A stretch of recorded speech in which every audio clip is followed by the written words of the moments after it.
Hi guys, welcome back to our channel.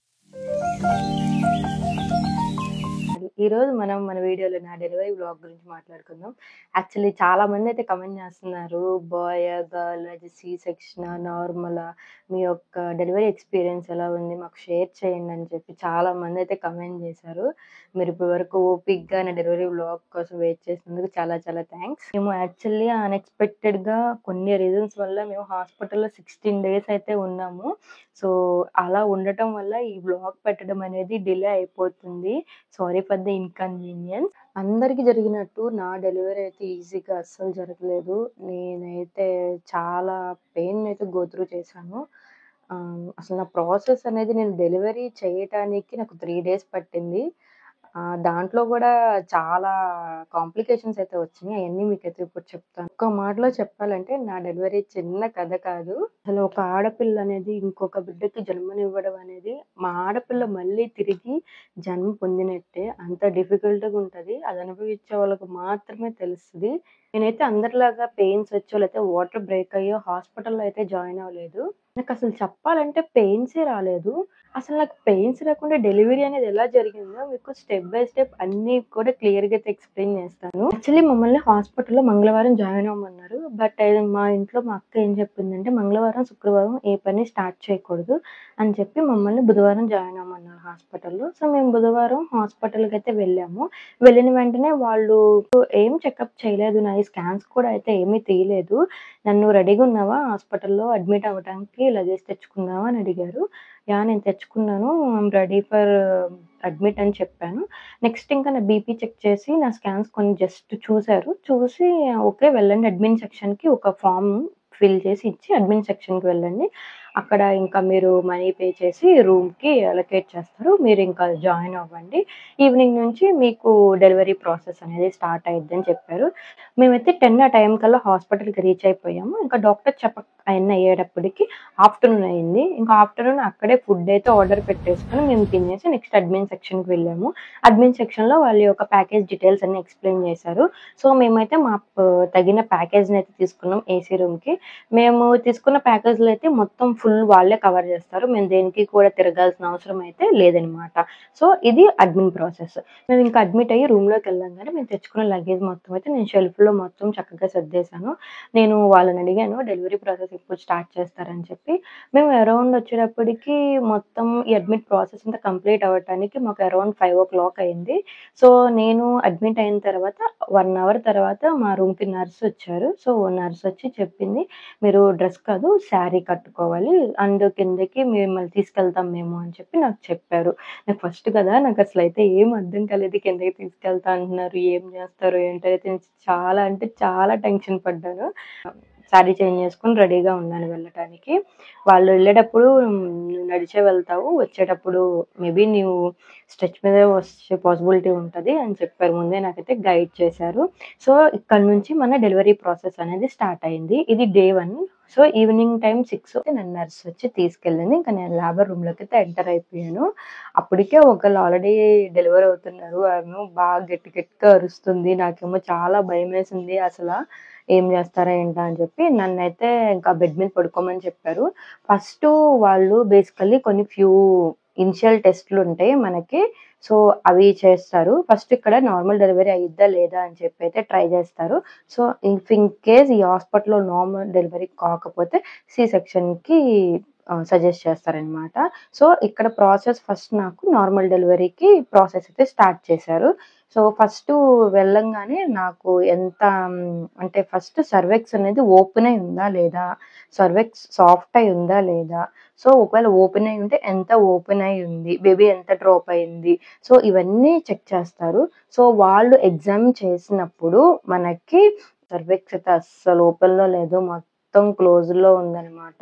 So అదే ఓపెన్‌లో లేనప్పుడు ఇంకా నెక్స్ట్ స్టెప్‌కి వెళ్ళరు. సో అది ఓపెన్ అవ్వడానికి ఎగ్జామ్ చేసిన తర్వాత ఫస్ట్ మనకి సర్విక్స్ అనేది ఓపెన్ అవ్వాలి. దానికోసం ఫోన్‌లో క్యాథెటర్ సర్విక్స్ రిపేరింగ్ ప్రాసెస్‌ని అయితే స్టార్ట్ ఈ చేశారు. ప్రాసెస్ కొంచెం పెయిన్‌ఫుల్‌గా అనిపించింది. ఇంకా కడుపులో నొప్పి కూడా చాలా వచ్చింది. ఎందుకంటే ఒక చిన్న ట్యూబ్ లాంటిది సర్విక్స్ ఓపెన్ అవ్వడానికి అయితే వేస్తారు. సో అది వేసిన తర్వాత నన్ను ఒక 2 అవర్స్ బెడ్ మీద నుంచి కదలకూడదన్నారు. ఇదంతా అయిపోయిన తర్వాత నన్ను పైకి తీసుకొచ్చేసారు నర్సులు స్ట్రెచ్ మీద. సో ఇంకా నేను నా తీసుకున్న రూమ్‌లోనే 2 అవర్స్ కదలకుండా అలానే ఉన్నాను. నాకసలు మొత్తం ఒళ్ళంతా టెన్షను ఎలాగో ఉందనమాట. సో, యూరిన్‌కెళ్ళాలన్నా కూడా చాలా పెయిన్‌ఫుల్‌గా ఉందనమాట. ఇంకా అలా యూరిన్‌కెళ్ళినా కూడా బ్లడ్ క్లాట్స్ అలాంటివి పడుతున్నాయి. పెట్టారు కదా! సో, దానివల్ల కూడా బ్లీడింగ్ కూడా అవుతుంది లైట్‌గా నాకు. చాలా అంటే చాలా భయమేసింది. నాకు ఈవినింగ్ ఫస్ట్ డే 6కి వేశారు కదా! సో, 6 నుంచి నాకు ఎర్లీ మార్నింగ్ మళ్ళీ నాకు 4 ఏఎం వరకు అది అలానే ఉంచారు. సో, మళ్ళీ 4 ఏఎంకి నర్సొచ్చారు. నర్సొచ్చి ఇంకా మళ్ళీ చెప్పారు. నెక్స్ట్ స్టెప్‌కి మీరు వెళ్తారు. సో, మళ్ళీ ఎగ్జామినేషన్‌కి వెళ్తాం. ఎందుకంటే యాక్చువల్లీ ఓపెన్ అయిందా లేదా అని చెప్పి మళ్ళీ ఎగ్జామ్ చేస్తారు. మళ్ళీ మనం కిందకెళ్తామని చెప్పి నర్స్ చెప్పారు. సో, మళ్ళీ మనం కిందకెళ్ళటానికి అట్లు 4కి ఆ టైంలో మళ్ళీ బాత్ చేసి రెడీగా ఉండమన్నారు కిందకెళ్ళటానికి. అలాగే ఆ టైంలో ఏదన్నా తినేసి మళ్ళీ హాట్ వాటర్ లాంటివి తీసుకొని కిందకెళ్ళాలని చెప్పారు. సో, 4 ఆ టైంలో అసలేమైతే ఆర్డర్ పెడతానికి కూడా అయితే అవైలబుల్‌గా లేవు. ఇంకా మా హస్బెండ్ ఇంక నియర్ బై బస్ స్టాండ్ ఉంటే అక్కడికెళ్ళైతే టిఫిన్ తీసుకొచ్చారు. ఇంకా మేము కెటిల్ తీసుకెళ్ళాము. సో, ఆ కెటిల్ తీసుకెళ్ళటం వల్ల హాస్పిటల్‌లో మాకది యూజ్ అయింది. సో, దాని ద్వారా నేనైతే హాట్ వాటర్‌ని తాగాను. సో, ఇంకా రెడీ అయిపోయి హాట్ వాటర్ తాగి టిఫిన్ చేసి నేను రెడీగా ఉన్నాను. సో, డాక్టర్స్ పిలిచినప్పుడు మనం వెళ్ళాలి. సో, మనకి వెళ్తే వాళ్ళు మళ్ళీ ఎగ్జామ్ చేసి వాళ్ళు చెప్తారు. మళ్ళీ నన్నైతే తీసుకెళ్లారు. సో, నేను వెళ్ళాను లేబర్ రూమ్‌కి. ఇది డే 2లో ఎర్లీ మార్నింగ్ 4 ఏఎంకి వెళ్ళాను. సో, నేనైతే నా సిట్యుయేషన్ గురించి ఎప్పుడూ డాక్టర్‌ని క్వెషన్ చేస్తూనే ఉంటాను. ఎందుకంటే ఫస్ట్ మన గురించి మనకు తెలిస్తేనే కదా! మనం ఎంతవరకు సపోర్ట్ చేస్తున్నాము కూడా ఒక కైండ్ ఆఫ్ హ్యాపీనెస్ వస్తది. సో, నేను చేయగలుగుతున్నాను, ఇంకా చెయ్యాలి, నా బాడీ సహకరిస్తుంది అన్నట్లు అని చెప్పి నేనైతే ఎక్కువగా క్వెషన్స్ అడుగుతూ ఉండేదాన్ని. సో, మనకు మనం ఎంకరేజ్ చేసుకున్నట్టు ఉంటదని చెప్పి నేను డాక్టర్‌ని అడిగినా కూడా యాక్చువల్లీ వాళ్ళు బిజీగా ఉండటం వల్ల వాళ్ళు ఎక్కువగా నాతో మాట్లాడేవోళ్ళు కాదు. ఇంటరాక్షన్ అనేది చాలా తక్కువగా ఉండేది వాళ్ళకి. అలాంటి పేషెంట్‌లు చాలా మంది ఉంటారు. లేబర్ రూమ్‌లో ఇంకా మళ్ళీ నన్ను ఎగ్జామ్ చేశారు. ఎగ్జామ్ చేసిన తర్వాత ఓపెన్ అయిందని మాత్రం చెప్పారు. బట్ ఎంత ఓపెన్ అయిందని చెప్పి నేను అడిగితే వాళ్ళు చెప్పలేదు. కానీ మేము నర్సులనైతే కనుక్కున్నాము ఎంత ఓపెన్ అయిందని చెప్పి. బట్ యాక్చువల్లీ నేను అక్కడ చెప్పకపోయినా గానీ మళ్ళీ రిసెప్షన్ దగ్గరికెళ్ళి రిసెప్షన్‌లో నా సిట్యుయేషన్‌ని ఎప్పటికప్పుడు నేను అడుగుతా ఉండేదాన్ని. ఎందుకంటే కింద జరిగిన ఎగ్జామినేషన్ ప్రతి ఒక్కటి కూడా పైకి డాక్యుమెంట్ రూపంలో వచ్చిద్ది. సో, నర్స్‌ని అడిగితే వాళ్ళు కొంచెం మనకి హెల్ప్ చేస్తారు. వాళ్ళు నాకు నర్సులైతే 2 సెంటీమీటర్స్ ఓపెన్ అయింది అని అయితే చెప్పారు. సో, ఓపెన్ అవ్వటం వల్ల నెక్స్ట్ మనకి 2 సెంటీమీటర్స్ ఓపెన్ అవ్వటం వల్ల మనకి డాక్టర్స్ అనేవాళ్ళు ఇంకా పెయిన్స్ ఇండ్యూస్ ప్రాసెస్‌నైతే స్టార్ట్ చేస్తున్నారనమాట. సాఫ్ట్ అవ్వటానికి అలాగే మనకి లేబర్‌లోకి ఎంటర్ అవ్వటానికి మనకి మెడిసిన్ అయితే ఇండ్యూస్ చేస్తారు. ఇక్కడ నుంచి మనకి పెయిన్స్ ఇండ్యూస్ ఎలా చేస్తారో అనేది అర్థమైద్ది. ఫస్ట్ సేమ్ ప్రాసెస్ అంతే. మళ్ళీ మనకి మెడిసిన్ పెట్టి మళ్ళీ 2 అవర్స్ అనేది మనం కదలకుండా ఉండాలి. సో, కిందకి మనల్ని నార్మల్‌గా నడిచే వెళ్ళాను నేను కిందకి లేబర్ రూమ్‌కి. బట్ మనకి ట్రీట్మెంట్ చేసిన తర్వాత నన్ను స్ట్రెచ్ మీద తీసుకొచ్చి మా రూమ్‌లో అయితే వదిలేసి వెళ్తారు. సో, ఎందుకంటే ఇక్కడ మనకి ఏ ట్రీట్మెంట్ చేసినా కూడా 2 అవర్స్ అనేది మనం కదలకుండా ఉండాలి. అందుకే మనల్ని లేబర్ రూమ్ నుంచి మన రూమ్‌కి స్ట్రెచ్ మీద అయితే తీసుకొస్తారు. సో, ఫస్ట్ టైమ్ మనకి పెయిన్స్ రావడానికి జెల్ అయితే పెట్టారు. సో, నాది 2 సెంటీమీటర్స్ డైల్యూట్ అయ్యింది. నేను యాక్చువల్లీ ఇలా డైల్యూట్ అవ్వటానికి కూడా నేను నైట్ మొత్తం గూడా నేను ఆ పెయిన్‌ని బేర్ చేస్తూ బాగా వాక్ చేశాను. వాక్ చేయటం వల్ల మనది సర్విక్స్ ఓపెనింగ్ కొంచెం డైల్యూట్ అయితే అయ్యింది. సో, ఫస్ట్ టైమ్ మెడిసిన్ పెట్టినప్పుడు అసలేమి నా బాడీ అయితే అస్సలు రియాక్టే కాలేదు. ఎలా ఉన్నానో అలానే ఉంది. ఎగ్జామినేషన్ చేయడం వల్ల కొంచెం పెయిన్ ఉంది. నాకు బ్యాక్ పెయిన్ రావటం, ఇంకా మనకి లేబర్ పెయిన్స్ రావటం, అసలు పెయిన్స్ వస్తున్నట్లు నా బాడీకి గాని అలా అయితే ఏమి అనిపించలేదు నాకు. ఆహ్, నార్మల్‌గానే ఉన్నాను. మనల్ని నర్సులు వచ్చి ఎప్పటికప్పుడు కనుక్కుంటా వస్తారు. పెయిన్స్ ఏమన్నా వస్తున్నాయా అని చెప్పి. అలాగే నర్సులనేవాళ్ళు మనల్ని, మన బేబీని ఎవ్రీ 2 అవర్స్‌కి మానిటర్ చేస్తూ ఉంటారు. సో,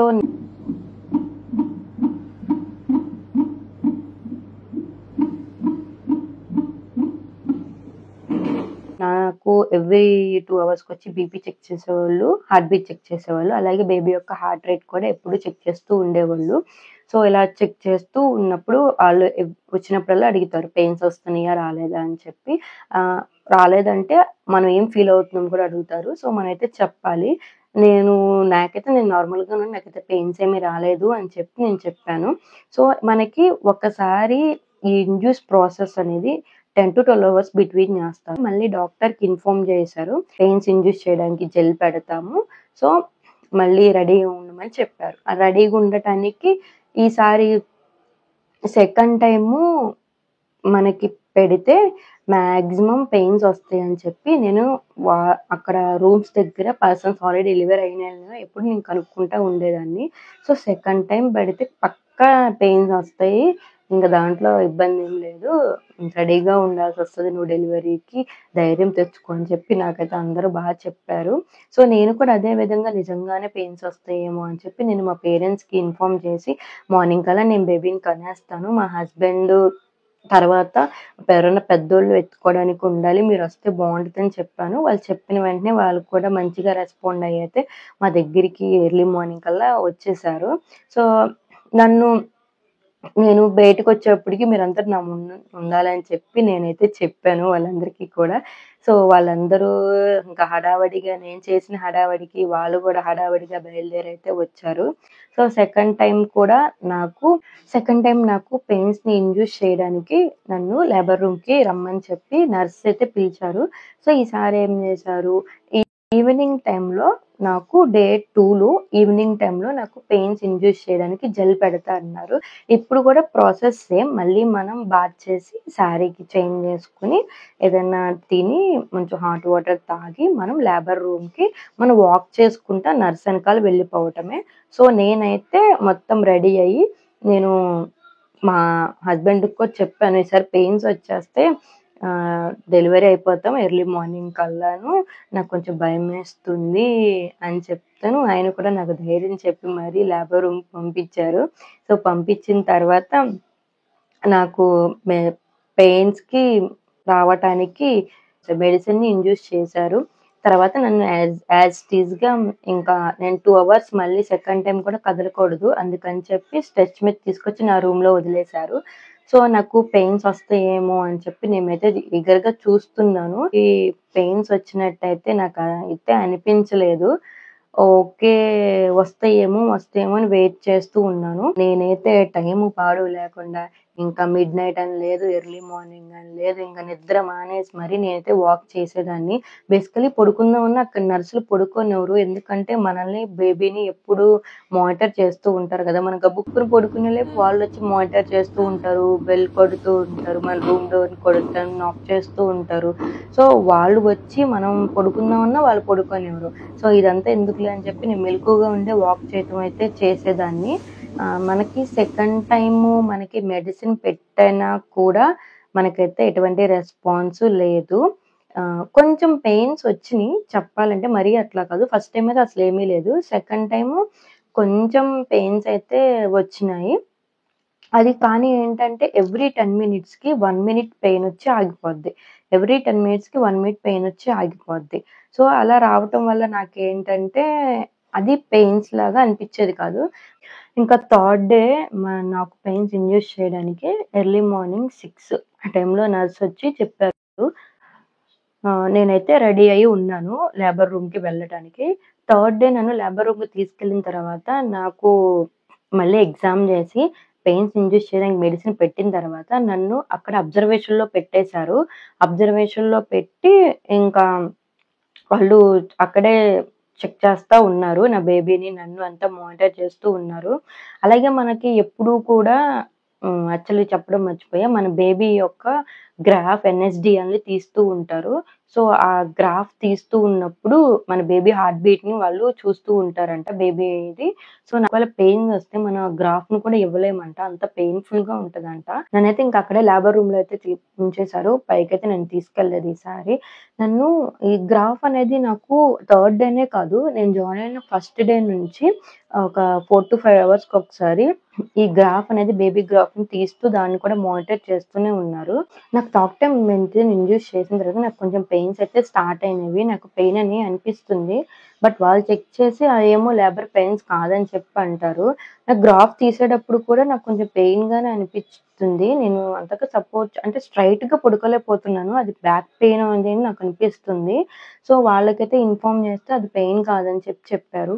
ఇంకా కొంతసేపు నన్ను మానిటర్ చేశారు. కొన్ని అవర్స్ మానిటర్ చేసిన తర్వాత ఇంకా వాళ్ళు నెక్స్ట్ ఎగ్జామినేషన్ చేద్దాము. ఎంతవరకు డైల్యూట్ అయింది పెయిన్స్ రాకపోయినా అని చెప్పి ఎగ్జామినేషన్‌కి తీసుకెళ్లారు. చూస్తేనేమో సర్విక్స్ అనేది డైల్యూట్ అవ్వట్లేదు. అది 2 సెంటీమీటర్స్ దగ్గరే ఆగిపోయింది. పెయిన్స్ ఏమో రావట్లేదు. సో, ఇలా కొన్ని ఫ్యాక్టర్స్‌ని వాళ్ళు తీసుకొని ఆహ్, ఇంకా నాకు ఉమ్ము నీరునైతే బ్రేక్ చేసేసారు. యాక్చువల్లీ ఉమ్ము నీరు బ్రేక్ చేసినప్పుడు నా పర్మిషన్ గాని, మా హస్బెండ్ పర్మిషన్ గాని తీసుకోవాలి. ఉమ్ము నీరు బ్రేక్ చేయమంటారా? లేదా? అని చెప్పి. ఇక్కడైతే అలా చేయకుండా చేసేసారనమాట. తర్వాత ఇంకా నాకు క్యాన్‌లా పెట్టడం, ఇంకా డెలివరీ ప్రాసెస్ మొత్తం అయితే స్టార్ట్ చేశారు. నాకైతే ఏం అర్థం కావట్లేదు. ఏంటి వీళ్ళు ఇలా చేస్తున్నారు? నాకేం ఇన్ఫార్మ్ చేయలేదు కదా! అని చెప్పి నేననుకున్నాను. తర్వాత వాళ్ళు మా హస్బెండ్ నేమ్ కనుక్కొని నర్సెస్‌తో మా హస్బెండ్‌నయితే పిలిపిచ్చారు. సో, మా హస్బెండ్ రాంగానే ఆయనకి ఎక్స్‌ప్లెయిన్ చేస్తున్నారు. బట్ యాక్చువల్లీ నాకు కదా ఎక్స్‌ప్లెయిన్ చేయాలి. ఏం జరుగుతుంది అని చెప్పి నాకు ఎక్స్‌ప్లెయిన్ చేయకుండా మా హస్బెండ్‌ని పిలిచి, "మీ వైఫ్‌కి పెయిన్స్ రావట్లేదు. ఇంకా సర్విక్స్ అనేది డైల్యూట్ అవ్వట్లేదు. 2 సెంటీమీటర్స్ దగ్గర ఆగిపోయింది. ఇంకా మేము మెడిసిన్‌ని ఇండ్యూస్ చేస్తే బేబీ యొక్క హెడ్ అనేది ఇప్పటికే చాలా వాచిపోయింది. ఇంకా వాచిపోయి తర్వాత ఫ్యూచర్‌లో ప్రాబ్లమ్స్ వస్తాయి బేబీకి. అందుకని చెప్పి మేము పెయిన్స్‌కి ఇంకా మెడిసిన్ పెడతానికి ఎంకరేజ్ చేయమని చెప్పి మా హస్బెండ్‌కి చెప్పారు. మేము అసలు హాస్పిటల్‌కి వెళ్ళే ముందే ఒకవేళ ఇలాంటి సిట్యుయేషన్ వస్తే ఏం చేద్దామని చెప్పి ముందే మనం మాట్లాడుకొనైతే వెళ్ళాం. వాళ్ళు ఇంకా సి సెక్షన్ చేయాల్సిందే అని చెప్పైతే మాకు డాక్టర్స్ చెప్పారు. నేనైతే అస్సలు సి సెక్షన్‌కి రెడీగా లేను. నాకైతే ఇంకా చెప్పాలంటే ఒకటే దడ. నేనెందుకంటే ఆల్రెడీ నార్మల్ డెలివరీ వీడియోస్ చూసాను. సి సెక్షన్ వీడియోస్ చూసాను. సి సెక్షన్ అంటే బార్ కోసేస్తారు. 7 లేయర్స్ కట్ చేసేస్తారు. పొట్టంతా కట్ చేసేస్తారు. అమ్మో! అని చెప్పి ఒక పక్క టెన్షను, ఎంత భయమో. నాకు సి సెక్షన్ అంటే నేను ఇంకా ట్రాన్స్‌లోకైతే వెళ్ళిపోయాను. ఇంకా ఏడుపు మొహం పెట్టేసాను. ఎందుకంటే ప్రిపేర్ అవ్వలేదు. నాకు నార్మల్ డెలివరీ అయిపోద్ది కదా! అనే ఒక లెక్కలో అయితే ఉన్నాను. ఇంకా ఫైనల్లీ సి సెక్షన్ ఆయనైతే అన్నారు. కానీ నేను ఒకసారి మా హస్బెండ్‌తో మాట్లాడాలి అని చెప్పి నేను అడిగాను డాక్టర్‌ని పర్మిషను. వాళ్ళు పర్మిషన్ ఇచ్చారు. అంతే ఇంకా పరిగెత్తకుండా లేబర్ రూమ్ నుంచి మా ఆయన దగ్గరికైతే వెళ్ళిపోయాను బయటికి. వెళ్ళిపోయి నేను చెప్పాను. ఇట్లా సి సెక్షన్ అంటున్నారు. మరేం చేద్దాము అని చెప్పి మా హస్బెండ్‌తో మాట్లాడాను. మేము ఇంటికాడే ఏమనుకున్నామంటే, వాళ్ళు అనుకోకుండా ఇలా ఏదేమో నువ్వు కూడా నార్మల్ డెలివరీ కావాలి అని చెప్పు. నేను కూడా చెప్తాను. సో, మనిద్దరం స్ట్రాంగ్‌గా ఉంటే వాళ్ళు ఇంక ఏం చేయలేరు మాక్సిమం. కావాలంటే పోట్లాడదాం లేదా బతిమిలాడదాం ఏదో ఒకటి చేద్దాం అని చెప్పి అనుకున్నాము. కానీ ఫైనల్‌గా మేము నార్మల్ డెలివరీయే అవ్వాలి అని ఇద్దరం అయితే చాలా స్ట్రాంగ్‌గా అయితే ఉన్నాం మేము. సో, మేము అనుకున్నట్టుగానే మా హస్బెండ్ డాక్టర్ దగ్గరికైతే వెళ్లారు. వెళ్ళి ఎలా అంటే నేను ఫస్ట్ టైమ్ పనులన్నీ తనే చేసుకుంది. చాలా కష్టపడింది. ఎక్సర్‌సైజులు చేసింది. అన్నీ చేసుకుంది. నార్మల్ డెలివరీ అవ్వడానికి ఏమేం చేయాలో అవన్నీ కూడా ట్రై చేసింది మేడం. ఇంకొక ఛాన్స్ ఇవ్వండి. ఇంకేదన్నా ఉంటే ఒకసారి ట్రై చేయండి అని చెప్పి మా హస్బెండ్ అయితే చాలా అంటే చాలా రిక్వెస్ట్ చేశారు అక్కడ డాక్టర్‌ని. సో, ఫస్ట్ డాక్టరు వాళ్ళందరూ కూడా అయితే మమ్మల్ని చాలా అంటే మీరు చదువుకున్నోళ్ళు మీకు తెలీదా అన్నట్లు కొంచెం గంభీరంగా మాట్లాడారు. బట్ మా హస్బెండ్ మాట్లాడిన తర్వాత వాళ్ళు సరే మేము ప్రెజెంట్ 10:00 అయింది. మేము 1 వరకు చూస్తాము. ఈ మధ్యలో గనుక ఆమె బాడీ అనేది రెస్పాండ్ అయితే నార్మల్ డెలివరీ చేస్తాము. లేకపోతే సి సెక్షన్‌కి మీరు కూడా ప్రిపేర్ అవ్వాలి అని చెప్పి మా ఇద్దరికీ అయితే చెప్పారు. మా హస్బెండ్ అయితే బయటికెళ్ళిపోయారు. ఇంకా నేను లేబర్ రూమ్‌లో అయితే ఉండిపోయాను. సో, యాజ్ ఇట్ ఈస్‌గా నాకు మళ్ళీ అన్నీ మానిటర్ చేయడం అయితే స్టార్ట్ చేశారు. ఈసారి ఏంటంటే నాకు క్యాన్‌లా పెట్టారు కదా ఆల్రెడీ. ఆ క్యాన్‌లలో సిలైన్స్ ఎక్కిచ్చడం స్టార్ట్ చేశారు. డైరెక్ట్ బాడీలోకి. ఆ సెలైన్ ఎక్కిచ్చినప్పుడు దాంట్లో నాకు ఎవ్రీ 1 అవర్‌కి ఒక్కొక్క మెడిసిన్ ఎక్కిచ్చారు. 3 అవర్స్ టైమ్ ఉంది కదా! సో, ఆ 3 అవర్స్ టైమ్‌లో నాకు పెయిన్స్ ఎలా వచ్చినియంటే చాలా ఘోరాతి ఘోరంగా పెయిన్స్ అయితే నాకొచ్చినియి. నేనసలు అటు పడుకోలేను, ఇటు పడుకోలేను, తిరగలేను. అసలు బెడ్ మీద నేను అసలు ఉండలేకపోయాను. ఆహ్, సెలైన్స్‌లోకి మందు ఎక్కించడం స్టార్ట్ చేసిన తర్వాత పెయిన్స్ నాకు బాగా అయితే వచ్చినాయి. ఇంకా నన్ను గ్రాఫ్‌కి వాళ్ళు తీసుకెళ్దామన్నా కూడా నేను వాళ్ళకి సపోర్ట్ చేయట్లేదు. ఎందుకంటే నాకంత పెయిన్స్ అనేవి వస్తున్నాయన్నమాట. సో, కానీ వాళ్ళు బేబీ గ్రాఫ్ తీసుకోవాలి కాబట్టి కదలకమ్మా అని చెప్తూ ఉన్నారు. నాకు పెయిన్స్ బాగా పెరిగిపోయి నాకేంటంటే ఇంకా పుష్ చేసేస్తున్నా నేను. నాకు బేబీ డ్రాప్ అయిందని చెప్పి తెలుస్తుంది. బేబీ పెల్విస్‌లో పడినట్టుంది. అందుకే నేనింకా పుష్ చేయకపోతే ఏమైపోద్దా అన్నట్లు అనిపిస్తుంది అంటే నాకు. ఆల్రెడీ మా బేబీ హెడ్ అనేది వాచిపోయి సాగిపోయిందనమాట. సో, అలా చేయడం వల్ల బేబీకి ప్రాబ్లమ్ అని చెప్పి వాళ్ళు చెప్తూ స్టార్ట్ చేశారు. నేను చాలా కంట్రోల్ చేసుకొని పుష్ చేయకుండా ఉండాలని అనుకునేదాన్ని. బట్ నాకొస్తున్న పెయిన్స్‌కి నేను ఆటోమేటిక్‌గా అయితే పుష్ చేసేసేదాన్ని. 3 సెలైన్స్ అయిపోయిన తర్వాత నన్ను, బేబీని కూడా మానిటర్ చేసి, బీపీ చెక్ చేసి, బేబీ హార్ట్ బీట్ అవన్నీ చెక్ చేసి తీసుకెళ్లారు. నన్ను మళ్ళీ లేబర్ రూమ్‌కి ఎగ్జామ్ చేస్తాము అని చెప్పి. ఇదే మనకి లాస్ట్ ఎగ్జామ్. ఇప్పుడు మనం ఈ ఎగ్జామ్‌లో గనక పాస్ అయితే నార్మల్ డెలివరీ చేస్తారు. ఒకవేళ మన బాడీ అనేది సపోర్ట్ చేయలేదనుకో, అంటే పెయిన్స్ వచ్చినా కూడా ఒకవేళ అది సర్విక్స్ అనేది డైల్యూట్ అవ్వకపోతే నార్మల్ డెలివరీకి సరిపడా ఇంకా మనల్ని సి సెక్షన్ అయితే చేసేస్తారనమాట. సో, ఇప్పుడు ఎగ్జామ్ చేయడానికి డాక్టర్ రూమ్‌కైతే నేను లేబర్ రూమ్‌కైతే వెళ్ళాను. సో, ఇంకా నేను బెడ్ మీద పడుకోంగానే డాక్టర్ గారు నన్ను చెక్ చేశారు. చెక్ చేసి ఒకేసారి అన్నారు, "you are ready for the normal delivery. Get ready for it" అన్నారు. అసలప్పుడు చూడాలి నా కళ్ళల్లో ఆనందం ఎంత అంటే అసలు మామూలుగా లేదు. ఇంకా నేను ఎగ్జామ్ చేసిన ఆ బెడ్ కాడే నన్నైతే మూవ్ అవ్వకుండా ఉంచేసి, ఇంకా చుట్టూ నర్సెస్ అందరూ అయితే వచ్చేసారు నార్మల్ డెలివరీకి. ఇంకా నాకు 2 కాళ్ళకి 2 స్టాండ్స్ అయితే పెట్టారు. ఇంకా నా చుట్టూ నర్సులు మొత్తం కొన్ని క్లాత్స్ అవన్నీ తీసుకొని రెడీగా ఉన్నారు. సో, నా చుట్టూ మాక్సిమం ఒక 7 మెంబర్స్. స్టిచెస్ వేయడానికి మేడము, స్టిచెస్‌కి సపోర్ట్ చేయడానికి ఒకళ్ళు, ఇంకా బేబీని నేను పుష్ చేస్తాను. నాతో పాటు ఒక పుష్ చేయడానికి ఒక 2 మెంబర్స్, ఇంకా క్లీన్ చేయడానికి ఒక 2 మెంబర్స్. ఇంత పర్సన్స్ అయితే నా లేబర్ రూమ్‌లో అయితే ఉన్నారు. సో, ఇప్పుడు వాళ్ళు డ్రెస్సింగ్ మొత్తం నాకు డ్రెస్సింగ్ కాదు, యాక్చువల్లీ శారీ మీదే నార్మల్ డెలివరీ చేస్తారంట. శారీ మీద బట్ కొన్ని క్లాత్స్ నాకు డెలివరీ కనిపించకుండా ఉండడానికి అడ్డుగా అయితే పెట్టారు. సో, నాకు ఇప్పుడేం జరిగిందంటే, నాకు అప్పటి వరకు పెయిన్స్ వచ్చినియి. కానీ నేను ఎప్పుడైతే లేబర్ రూమ్‌కి వెళ్ళానో పెయిన్స్ రావడం ఆగిపోయినియి. ఏం చేయాలో అర్థం కాదు. నాకు మొత్తం రెడీ చేసుకున్నాక నాకు డాక్టర్ గారు ఏం చెప్పారంటే, నాకు పెయిన్స్ వచ్చినప్పుడు బేబీని పుష్ చేయమని అయితే నాకు చెప్పారు. నాకేమో పెయిన్స్ రావట్లేదనమాట. ఏం చేయాలో అని ఆలోచిస్తున్నాను. ఇంకా పెయిన్స్ వచ్చినా రాకపోయినా బేబీని పుష్ చేసేద్దాం. అని ఒక నిర్ణయం అయితే నేను తీసేసుకున్నాను. ఇంకా నేను పుష్ చేయడం స్టార్ట్ చేశాను. యాక్చువల్లీ నేను పుష్ చేసినప్పుడు ఏంటంటే, నేను పుష్ చేయకుండా కాళ్ళు నాకు 2 లెగ్స్ అనేవి స్టాండ్స్ మీద పెట్టమని నేను పైకి మూవ్ అవుతున్నా. మూవ్ అవ్వటం వల్ల బేబీని పుష్ చేయలేకపోతున్నా. నేను లెగుస్తున్నానని చెప్పి పుష్ చేయట్లేదని. ఇంకప్పుడు నేను పుష్ చేయట్లేదని చెప్పి ఇంకొక 2 మెంబర్స్ నాకు సపోర్టివ్‌గా, అలాగే ఆల్రెడీ నా హ్యాండ్‌కి క్యాన్లా ఉంది. క్యాన్లా ఉన్నా కూడా నేనిప్పుడు నార్మల్ డెలివరీ కంపల్సరీ చెయ్యాలి అని ఒక థాట్ ప్రాసెస్‌లో చాలా అంటే చాలా గట్టిగా 2 చేతుల్ని ఆ బెడ్‌కి పట్టుకొని గట్టిగా పట్టుకొని బేబీని పుష్ చేయడం స్టార్ట్ చేశాను. ఇంకా క్యాన్‌ల నుంచి బ్లడ్ కూడా అయితే వస్తుంది. అంత ప్రెషర్ అప్లై చేసి బేబీని అయితే పుష్ చేస్తున్నాను. పుష్ చేయాలి. బేబీ రావట్లేదు అని చెప్పారు. సో, నేను ఇంకా పుష్ చేస్తున్నాను. నాతో పాటు ఇంకా 2 మెంబర్స్ నా పొట్ట మీద పెట్టుకొని ఇలా బేబీని ముందుకైతే తోస్తూ ఉన్నారు. నేను పుష్ చేస్తున్నాను. నాతో పాటు ఉన్న హెల్పర్స్ కూడా బేబీని బయటికి పుష్ చేయడానికి ట్రై చేస్తున్నారు. సో, అలా ట్రై చేస్తూ ఉన్నప్పుడు ఒక సర్టెన్ పాయింట్ నార్మల్ డెలివరీ అవ్వటానికి ఎపిసోటమీ అయితే చేశారు. చేసి ఇంకా నెక్స్ట్ బేబీ హెడ్‌తో ఇట్లా ఫింగర్స్‌తో మూవ్ చేసి అయితే బేబీని ఫస్ట్ తీశారు. తీసిన వెంటనే మా బేబీ అయితే ఏడ్చింది చూడు. అసలు నాకైతే ఇంకా మంచిగా ఒక ఎమోషనల్ ఫీల్ అయితే వచ్చింది. ఆ బేబీ ఫస్ట్ క్రై ఇనంగానే నాకు చాలా హ్యాపీనెస్ అనిపించింది.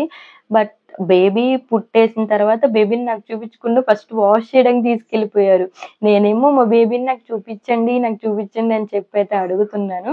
బట్ వాళ్ళు వాష్ చేసిన తర్వాత చూపిస్తామన్నారు. ఈ మధ్యలో నన్ను ఆడపిల్ల పుట్టారనుకుంటున్నావు, మగపిల్ల పుట్టారా అని చెప్పి నన్నైతే అడిగారు. నేనైతే ఎలా గెస్ చేస్తాను? గెస్ చేయలేను గదా! నేనైతే ఏమీ చెప్పలేదు వాళ్ళకి. ఎవరైనా పర్లేదు, ఎవరైతే ఏంటి నా బిడ్డే కదా అని చెప్పైతే చెప్పాను. సో, వాళ్ళింకా నాకు బేబీని చూపించకుండా బేబీ యొక్క జెండర్‌నైతే నాకు చూపిచ్చారు. బేబీ జెండర్‌ని చూపిచ్చి బేబీని క్లీన్ చేసి ఇంకా ఆళ్ళ పని వాళ్ళు చేస్తున్నారు. నాకేంటంటే ఇంకా నాకు స్టిచెస్ అనేవి వేస్తున్నారు. నాకైతే లిటరల్లీ చెప్తున్నా చాలా స్టిచెస్ పడ్డాయి. క్లీన్ చేసిన తర్వాత నాకు బేబీని చూపిచ్చారు. బేబీని చూపిచ్చి తర్వాత ఇంకా మా హస్బెండ్ ఇవ్వమని నేను ఫస్ట్ మా హస్బెండ్ చేతిలో మాత్రమే బేబీని పెట్టండి. తర్వాత ఎవరి చేతిలో అయినా మా హస్బెండ్ నా బేబీని ఫస్ట్ తాకాలని చెప్పి నేను అసలు బెడ్ మీద నుంచి అరుస్తున్నాననమాట. తర్వాత బయటికి తీసుకెళ్ళి మా హస్బెండ్‌కి కూడా చూపిచ్చారంట. ఆయాస పడుతుందని అయితే చెప్పారు. చూపిచ్చి బేబీని ఇంకా ఎన్ఐసీయూలో అయితే పెట్టారు. బేబీని నేను బర్త్ చేసిన వెంటనే నాకు ప్లెజెంటా అనేది రాలేదు. సో, ప్లెజెంటా రావటానికి కూడా మళ్ళీ నేను బాగా పుష్ చేయాల్సొచ్చింది. ఆ పుషెస్ ద్వారా ఆ ప్లెజెంటాని కూడా అయితే వాళ్ళు రిమూవ్ చేసేసారు. బేబీనేమో ఎన్ఐసీయూలో పెట్టారు. నన్నేమో మానిటర్ చేయడానికి లోపలే నేను 1:30కి అరౌండ్ అలా నేను డెలివరీ చేస్తే నన్ను 4:00 వరకు నన్ను లేబర్ రూమ్‌లోనే ఉంచారు. లిటరల్లీ చెప్తున్నా నేను లేబర్ రూమ్‌లో ఉన్నంత సేపు మా హస్బెండ్ అయితే అసలు ఏమీ తినలేదంట. నేను ఎప్పుడు బయటకొస్తానా అని చెప్పి నా కోసం ఎదురు చూస్తూ బయట కూర్చున్నారంట. అసలు అదైతే నాకు చాలా హ్యాపీ అనిపించింది. ఇంకా నన్ను అరౌండ్ 4:00 అయితే ఫైనల్లీ రూమ్‌కి షిఫ్ట్ చేశారు. మనకి డెలివరీ అయిన తర్వాత 1:30కి డెలివరీ అయితే మనకి 4 వరకు షిఫ్ట్ చేసి ఈ మిడిల్ గ్యాప్‌లో మనకైతే సెలైన్స్ అయితే ఎక్కిస్తూ ఉన్నారు మనల్ని. ఇంకా 4 తర్వాత నన్నైతే మా రూమ్‌కైతే షిఫ్ట్ చేసేసారు. సో, ఇంకా ఇలా నా డెలివరీ అయితే కంప్లీట్ అయిపోయింది. లాస్ట్‌కి నాకు నార్మల్ డెలివరీయే జరిగింది. నేను మా హస్బెండ్ అనుకున్నట్టే. గట్టిగా అనుకోండి ఏదైనా అయిపోద్దంటారు కదా! సో, మేమిద్దరం అలా స్ట్రాంగ్‌గా ఉండటం వల్ల మాత్రమే నాకు నార్మల్ డెలివరీ అయ్యింది. మేము ఒకవేళ వాళ్ళు భయపెట్టిన కండిషన్స్ ఉన్నాయి చూడు, వాటికి లొంగిపోయినా కూడా నాకైతే సి సెక్షన్ చేసేసేవోళ్ళు. సో, మీరు ఒకవేళ ఎవరన్నా డెలివరీకి రెడీగా ఉంటే ఫస్ట్ మీరు మీ హస్బెండ్ డిస్కస్ చేయండి. మీరు కూడా ముందే డెలివరీ గురించి కొన్ని తెలుసుకొని ముందే వెళ్ళండి. మేమైతే చాలా రీసెర్చ్ చేసేవాళ్ళం. సి సెక్షన్ డెలివరీకి రీజన్స్ ఏంటి? నార్మల్ డెలివరీ ఎప్పుడు చేస్తారు? సో, మాకు కొంచెం ఐడియా ఉంది కాబట్టి మేము మా హాస్పిటల్‌లో ఫైట్ చేసి సి సెక్షన్ కాకుండా నార్మల్ చేయించుకోగలిగాము. సో, మీరు కూడా ఇదే విధంగా కొంచెం నాలెడ్జ్ తెచ్చుకుంటే మంచిది. మీరు కూడా రేపు నాడు మీకు సేమ్ సిట్యుయేషన్ అయితే మీరు ఎదుర్కోగలుగుతారు. సో, ఇలా మొత్తానికి నా డెలివరీ ప్రాసెస్ అయితే కంప్లీట్ అయింది. నాకు మా ఫ్యామిలీలోకి మా న్యూ బోర్న్ బేబీ అయితే వచ్చేసాడింకా. ఇప్పటి వరకు ఇద్దరుగా ఉన్న మేము ఇంకా ముగ్గురం అయిపోయాము. ఇంత కష్టం తర్వాత మాకైతే లిటిల్ ప్రిన్స్ అయితే వచ్చాడు. ఇట్స్ ఎ బేబీ ఈ బాయ్. హ్యాపీనెస్ చాలా బాగుంది. నాకు ఎపిసోటమీ అయితే జరిగింది. ఎపిసోటమీ అంటే ఏంటి అవన్నీ డీటెయిల్‌గా కావాలన్నా కూడా చెప్పండి. ఓ స్మాల్ వీడియో అయితే చేస్తాను. ఎవరైతే ఈ వీడియో చూస్తున్నారో వాళ్ళందరికీ all the best me delivery. మీకు గనుక ఏమన్నా డౌట్స్ ఉంటే ఈ వ్లాగ్‌లో కామెంట్ చేయండి. నేను అందరికీ రిప్లై ఇస్తాను. ఇదైతే నా డెలివరీ వ్లాగ్. నేనైతే డీటెయిల్‌గానే ఎక్స్‌ప్లెయిన్ చేశాను అనుకుంటున్నాను. ఇలాంటి మరిన్ని నా లైఫ్ అప్డేట్స్ కోసం అయితే నా ఛానల్‌ని సబ్స్క్రైబ్ చేసుకోవడం అయితే మర్చిపోవద్దు. థ్యాంక్ యూ ఫర్ వాచింగ్ అండి.